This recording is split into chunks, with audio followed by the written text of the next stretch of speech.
புரட்சி கழகத்தினுடைய திரு ரமேஷ் அவர்களை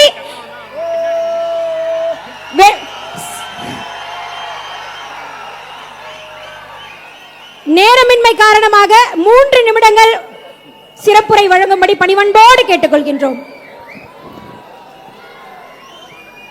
அன்னை தமிழருக்கு முதல் வணக்கம். என் ஆருயிரான தலைவர் மாண்புமிகு தமிழ்நாடு முதலமைச்சர் தளபதி அவர்களுக்கு உயிர் வணக்கம். எங்களை எல்லாம் வழிநடத்தி கொண்டிருக்கக்கூடிய மாண்புமிகு அமைச்சரும் தமிழக வெற்றி கழகத்தின் பொதுச் செயலாளருமான அண்ணன் என் ஆனந்த் அவர்களுக்கு நன்றி கலந்த வணக்கத்தோடு 3 நிமிஷம் சொன்னதுனால மேடையில் வீட்டிருக்கக்கூடிய மாவட்ட செயலாளர்கள் அவர்களுக்கும் சட்டமன்ற உறுப்பினர்கள் அனைவருக்கும்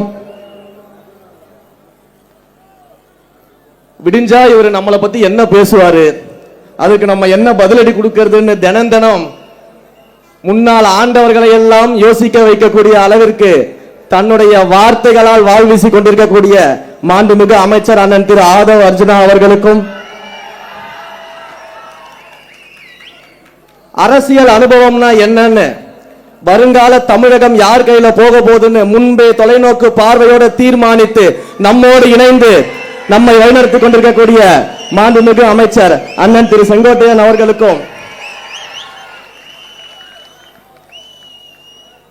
மேலும் இந்த மேடையில் கலந்திருக்கக்கூடிய மாண்புமிகு அமைச்சர்கள் அண்ணன் வெங்கட்ராமன் அவர்களுக்கும் திரு விஜய் பாலாஜி அவர்களுக்கும் திரு சரத்குமார் அவர்களுக்கும் திரு ஜெகதீஸ்வரி அவர்களுக்கும் மேலும் மேடையில் வீட்டிருக்கக்கூடிய அனைவருக்கும் என்னுடைய முதற்கண் வணக்கத்தை தெரிவித்துக் கொள்கிறேன். அம்மா 3 நிமிஷத்துல இப்பத்துல இருந்து கால்குலேட் பண்ணிக்கோங்கம்மா.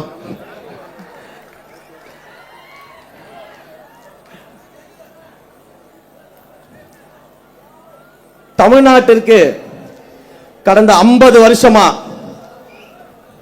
நம்ம நடந்த ஆட்சிகள் எல்லாம் நம்ம பார்த்திருப்போம். எத்தனையோ ஆளுமைகள் ஆட்சி செய்த ஒரு மாநிலம். ஆனா கடந்த சில ஆட்சிகளாக கடந்த சில 5 ஆண்டுகளாக உண்மையிலே நம்மை ஆள்வதற்கு ஒரு ஆளுமை வரமாட்டாரா, மக்களை நேசிக்கக்கூடிய ஒரு தலைவர் வரமாட்டாரா, மக்களுக்காக அவர் மக்களோடு நிற்க மாட்டாரா என்று எண்ணிக்கொண்டிருந்த காலத்தில் யுகத்திற்கே உருவாகக்கூடிய ஒரு தலைவராக நம்முடைய தலைவர் தளபதி அவர்கள் தமிழ்நாட்டிற்கு வந்திருக்கிறார். இன்றைக்கு மாண்புமிகு முதலமைச்சர் நம்ம எல்லாம் ஆசையோட கூப்பிடுற அந்த காலத்தை அந்த ஆளுமையாக நம்முடைய தலைவர் அவர்கள் உருவாக்கி இருக்கிறார், மக்கள் அவர்கள் உருவாக்கி இருக்கிறார்கள். இது வரலாற்று சாதனை. இந்த சாதனை அவ்வளவு சாதாரணமாக செஞ்சிட முடியாது. ஒவ்வொரு வீட்டிலும் வந்ததுக்கு பிறகுதான் கட்சியே ஆரம்பிச்ச என் தலைவர் சொன்னாரு, அந்த வார்த்தையில் இருக்கக்கூடிய சத்தியம் அதுதான் இதை உருவாக்குச்சு. ரேஷன் கார்டுல மட்டும்தான் நம்முடைய முதலமைச்சர் பேர் இல்ல, ஆனா ஒவ்வொரு வீட்டிலும் அண்ணனா தம்பியா வீட்டுல ஒருவரா நம்முடைய முதலமைச்சர் அவர்கள் வாழ்ந்துகிட்டு இருக்கிறார். அவர் சொன்ன ஒவ்வொரு வார்த்தையும், அவர் பேசிய ஒவ்வொரு வார்த்தையும் ஒரு தடவை திரும்பி பார்த்தீங்கன்னா தெரியும், அது ஒவ்வொன்றும் சத்திய வாக்காக என்று தமிழ்நாட்டில் பலித்திருக்கிறது.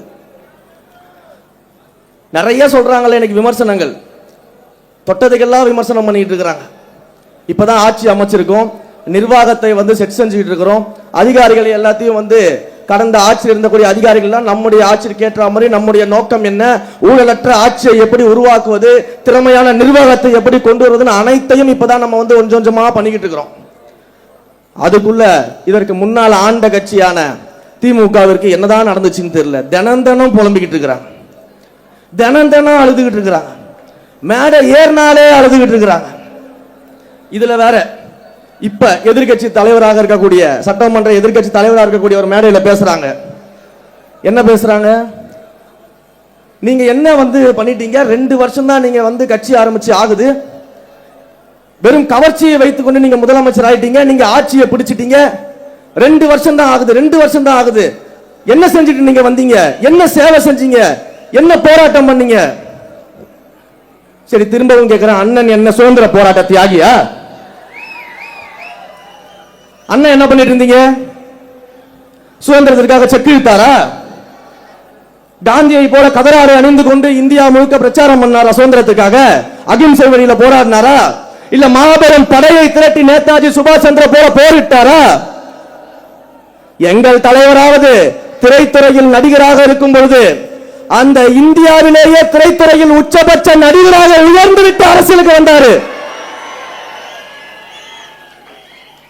அண்ணன் அப்படி என்ன சாதனை பண்ணிட்டு வந்துட்டீங்க? எப்படி நீங்க வந்து துணை முதலமைச்சரா இருந்தீங்க இதுக்கு முன்னாடி? அப்ப யாரு யாரை பார்த்து கேள்வி கேட்கறதீங்க?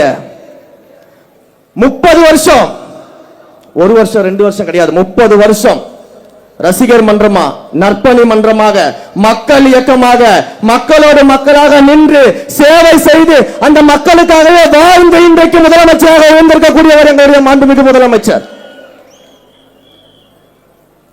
உடனே பெரியாரை பத்தி தெரியுமா உங்களுக்கு? நீங்களாம் பெரியாரிஸ்டா? எதுக்கு தலைவர் அவர்கள் கோட்டு போடுறதுக்கு சொல்றாராம் பெரியாரிஸ்டா அப்படின்லாம் கேள்வி கேட்கிறாராம். உண்மையிலேயே பெரியாரிஸ்ட்னா யார் தெரியுமா? தந்தை பெரியார் அவர்கள் யாருன்னு தெரியுமா? தந்தை பெரியார் அவர்களுடைய துணைவியார் யாரு தெரியுமா?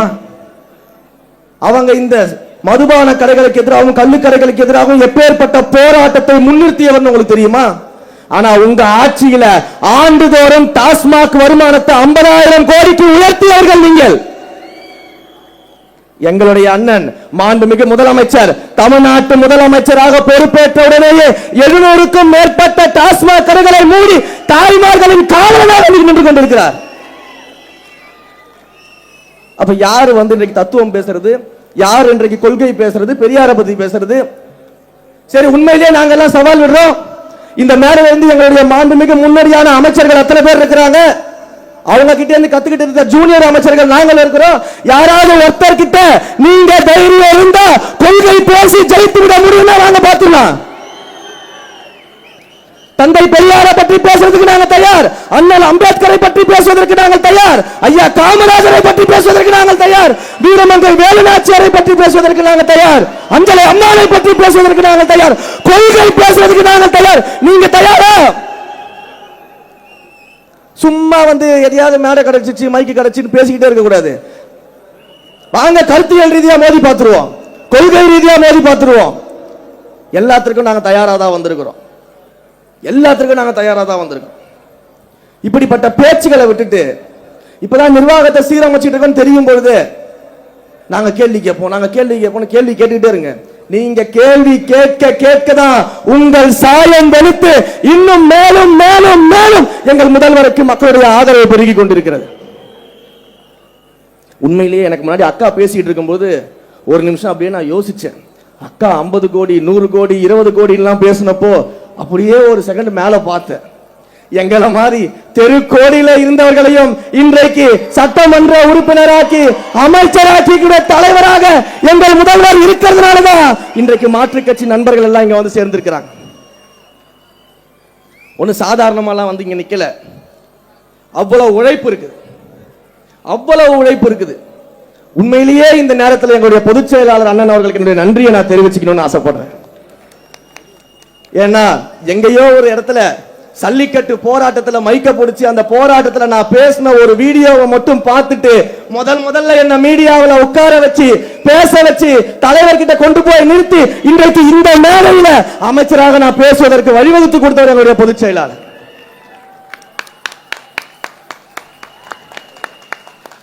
எந்த கட்சியில எனக்கு முன்னாடி பேசும்போது அண்ணன் ராவுத்தர் இப்ராஹிம் சொன்னார்ல, பொதுச் செயலாளரை ட்ரோல் பண்றாங்க, விமர்சனம் பண்றாங்க.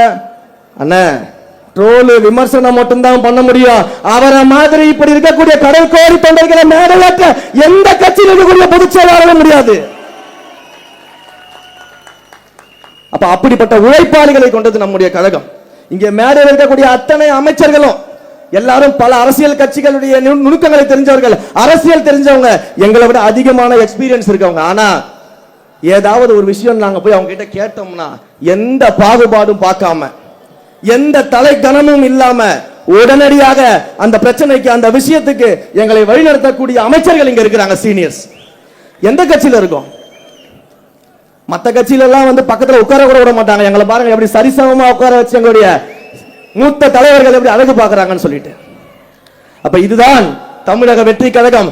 இந்த மாண்பும் இந்த மரியாதையும் இந்த சுயமரியாதையும் சமத்துவமும் இன்றைக்கு தமிழ்நாட்டில் ஒரு கட்சியில இருக்குன்னா அது தமிழக வெற்றி கழகம் மட்டும்தான். நெஞ்சில தட்டி தெரியுமா சொல்லுவேன்.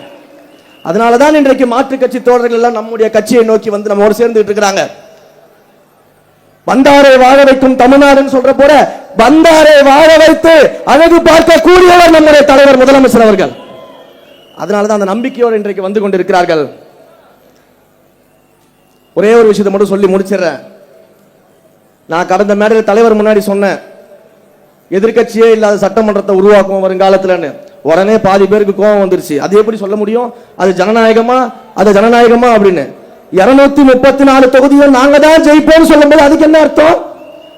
234 தொகுதியும் நாங்க தான் ஜெயிப்போம், அப்ப எதிரில் வர கட்சி இருக்க மாட்டாங்கன்னு அர்த்தம் சட்டமன்றத்தில். அப்ப அது மட்டும் ஜனநாயகமா? அதைத்தான் நான் கொஞ்சம் மாத்தி சொன்னேன். திரும்பவும் சொல்றேன், எல்லா மேடையிலையும் சொல்லுவேன், இந்த சின்ன பசங்க வருங்காலத்தில் எதிர்கட்சியே இல்லாத சட்டமன்றத்தில் எங்கள் தலைவரை முதலமைச்சராக அமர வைப்போம். நன்றி, வணக்கம்.